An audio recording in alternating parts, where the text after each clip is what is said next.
Hello everybody, and welcome back to the channel for this week's Toolbox Safety Topic video. Before we get started, make sure that you give me a thumbs up down below here to encourage me to make more videos of this type. Also, subscribe to my YouTube channel where you will find additional videos of this nature, other safety related videos, and leadership training videos. Well, let's go ahead and get started with this week's Toolbox Safety Topic video. Now, continuing with this month's theme of slips, trips, and falls, today let's talk about 6 tips to help prevent slips, trips, and falls. It's probably happened to most of us.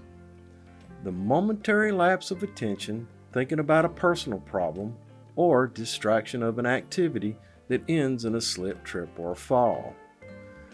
A stumble down a stairway, a trip over an uneven surface, slipping on the ice. It can lead to a variety of regrettable events ranging from a simple bruised shin to an extremely serious injury. It's just one of a number of conditions that set the stage for slips, trips, and falls in the workplace.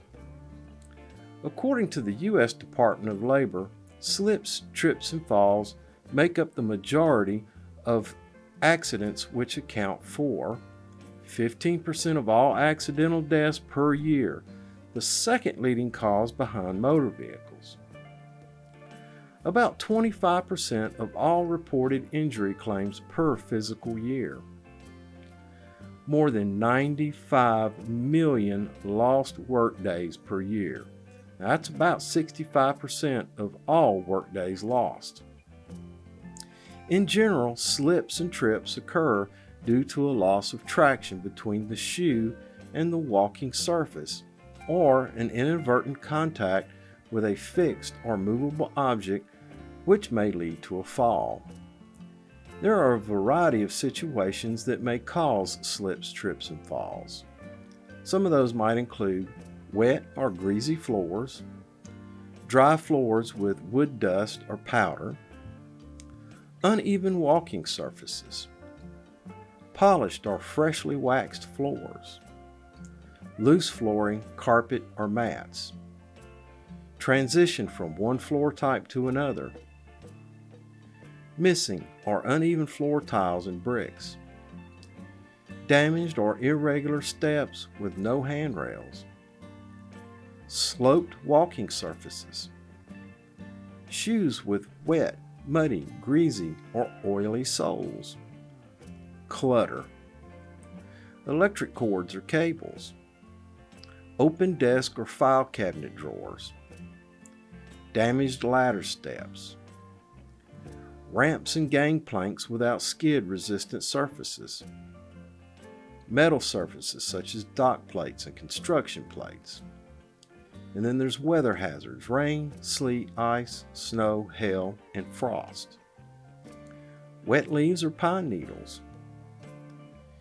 Now, here are 6 guidelines to help you create a safer working environment for you and your fellow workers. Number 1, create good housekeeping practices. Good housekeeping is critical. Safety and housekeeping go hand in hand. If your facility's housekeeping habits are poor, the results may be a higher incident of employee injuries, ever-increasing insurance costs, and regulatory citations. If an organization's facilities are noticeably clean and well organized, it is a good indication that its overall safety program is effective as well. Proper housekeeping is a routine. It is an ongoing procedure that is simply done as a part of each worker's daily performance. To create an effective housekeeping program, there are 3 simple steps to get you started. Plan ahead. Know what needs to be done, who's going to do it, and what the particular work area should look like when you're done. Assign responsibilities.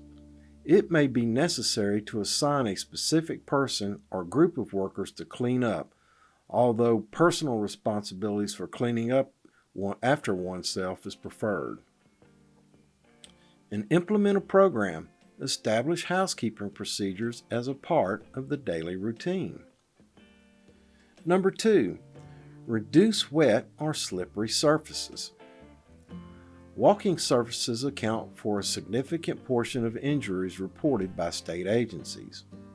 The most frequently reported types of surfaces where these injuries occur include parking lots, sidewalks or lack thereof, food preparation areas, shower stalls in residential dorms, floors in general. Traction on outdoor surfaces can change considerably when weather conditions change. Those conditions can then affect indoor surfaces as moisture is tracked in by pedestrian traffic. Traction control procedures should be constantly monitored for their effectiveness. Keep parking lots and sidewalks clean and in good repair condition. When snow or ice are present, remove or treat these elements. In some extreme cases, it may be necessary to suspend use of the area. Use adhesive stripping material or anti-skid paint whenever possible. Indoor control measures can help reduce the incidence of slips and falls. Use moisture-absorbent mats with beveled edges in entrance areas. Make sure they have backing material that will not slide on the floor. Display wet floor signs as needed. Use anti-skid adhesive tape in troublesome areas. Clean up spills immediately. Create a procedure for taking the appropriate action when someone causes or comes across a food or drink spill. Use proper area rugs or mats for food preparation areas. Number 3, avoid creating obstacles in aisles and walkways. Injuries can also result from trips caused by obstacles, clutter, materials, and equipment in aisles, corridors, entranceways, and stairwells. Proper housekeeping in work and traffic area is still the most effective control measure in avoiding the proliferation of these types of hazards. This means having policies or procedures in place and allowing time for cleaning the area, especially where scrap material or waste is a byproduct of the work operation. Keep all work areas, passageways, storerooms, and surface areas clean and orderly. Avoid stringing cords, cables, or air hoses across hallways in any designated aisle. In office areas, avoid leaving boxes, files, or briefcases in the aisles. Encourage safe work practices such as closing file cabinet drawers after each use and picking up loose items from the floor.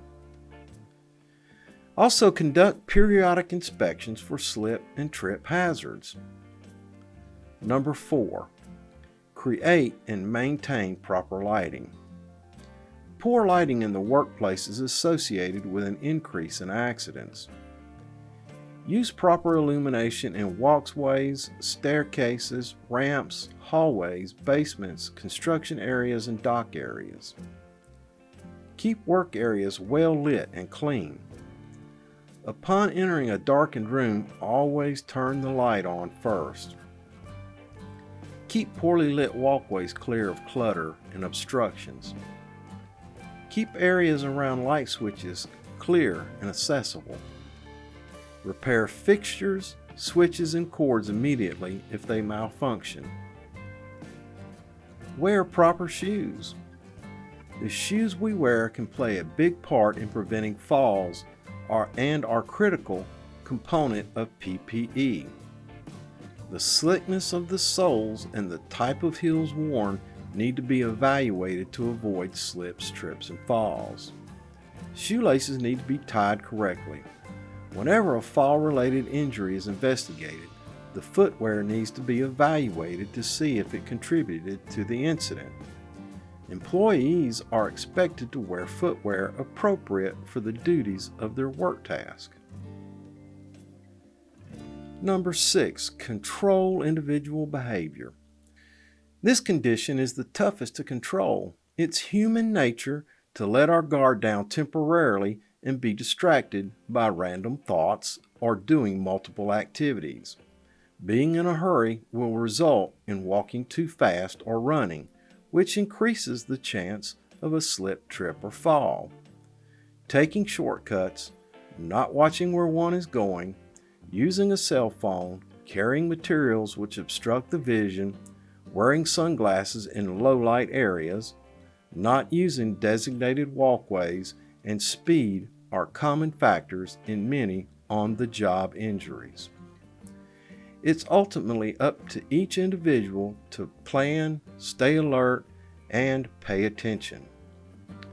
All right, boys and girls, that's it for this week's Toolbox Safety Topic video. Thanks for stopping by. Thanks for watching. Make sure you give me a thumbs up down below here to encourage me to make more videos of this type.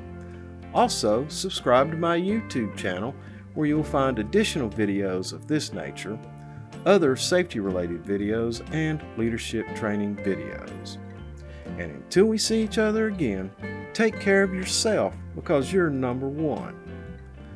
Look out for your co-workers and help ensure their safety. Have a grateful day, and remember, I will see you in the field.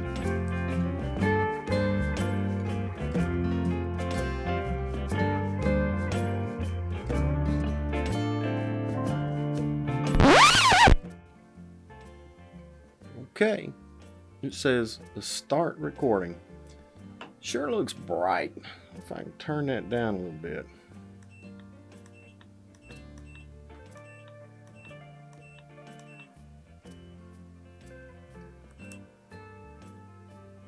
Let's go with it. All right, sound check. Also, dadgummit.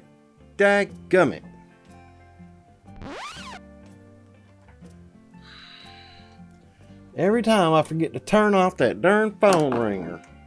Fine. I'll fix that stuff right now. Urgent, you have a duty this November. Thank you, Mr. Trump. All right. Let's see if I can get back on track.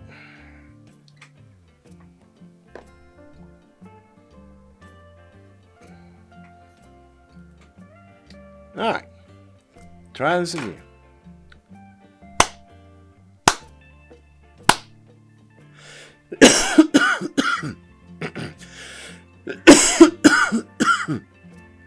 Taking shortcut. Let's read that again. Going back to the very beginning.